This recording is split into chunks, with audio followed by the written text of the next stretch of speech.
Welcome to this episode of Mentors at Your Benchside, the podcast giving you advice, tips and tools for getting the most out of your research.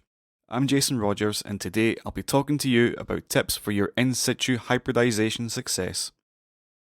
Getting the best out of your in situ hybridizations, or ISH, requires choosing the right protocol, deciding if sections or whole mount is better, using the right equipment, making fresh buffers, careful planning for all steps, optimizing your probe concentration, and taking the time to get the development step right. The technique is complex, and there are many reasons it might not work, especially if it's your first time trying it. So I'm going to talk you through 7 top tips for in situ hybridization success. Number 1. Choose a valid protocol. If you're working on a model species, someone has likely done ISH on the same species and tissue as you. Check publications for a customized protocol and save yourself some unnecessary troubleshooting. If you need further guidance or want to ask a specific question, you can always email the corresponding author directly for insider tips. If you're working on a non-model species, you might need to find a protocol for something as similar as possible. Number 2. Dissection or not dissection. You should consider whether performing ISH is better on sections of tissue or the whole mount ISH, WMISH. This will very much depend on your sample. For example, if you're working on the ovaries of a zebrafish, you probably need sections. If you're working on a tiny sponge larvae, you might be able to just do ISH on the whole thing. No sectioning required. Number 3. Make sure you have the right equipment.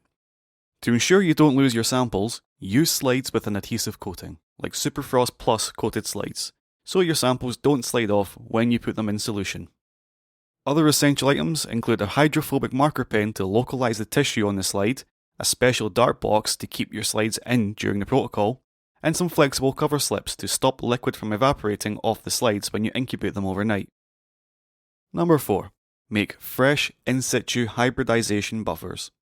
It's normal to need a bunch of chemicals and buffers, but the real kicker here is that you need almost all of them fresh on the day you use them.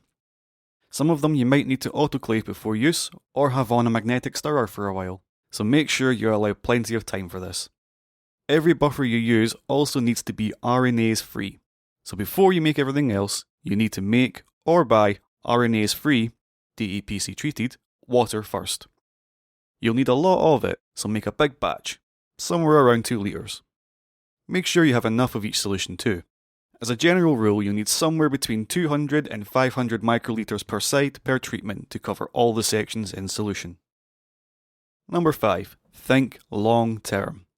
Your protocol may have conveniently left out the fact that it will take a minimum of 3 days to get through this in situ hybridization step alone. And that's not including all the sample prep, sectioning and making chemicals beforehand, or the colour development, post-treatments and taking photos afterwards. Take this warning.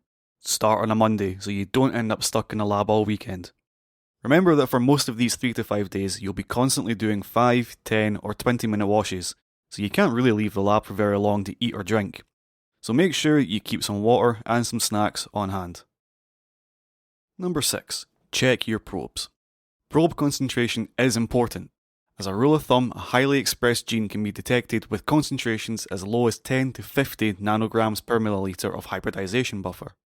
If the gene of interest has low expression, you should up the concentration to somewhere near 500 nanograms per milliliter. If you have no idea about the relative expression, you can try 200 to 250 nanograms per milliliter and see what happens. If it doesn't work, increase the concentration next time. Number 7. Get the in situ hybridization pictures. The colour development step can vary a lot. It could take just 30 minutes, check regularly, or it could take several hours. If you've been checking every 30 minutes for several hours and nothing happens, you might need to just cross your fingers and leave it overnight. Generally, it's safer to leave the samples in the fridge if that's the case, as this will slow the process down. You don't want the colour to overdevelop because everything will just be a purple mess. Once you have a good amount of signal, you need to stop the reaction, then dehydrate and mount your slides with cover slips. Take the pictures ASAP, just in case they fade or someone accidentally chucks them in the bin. So that's it for 7 top tips for in situ hybridization success. Check out the episode description for links to related articles and resources, and don't forget to subscribe to the podcast to get more help and advice from mentors at your benchside.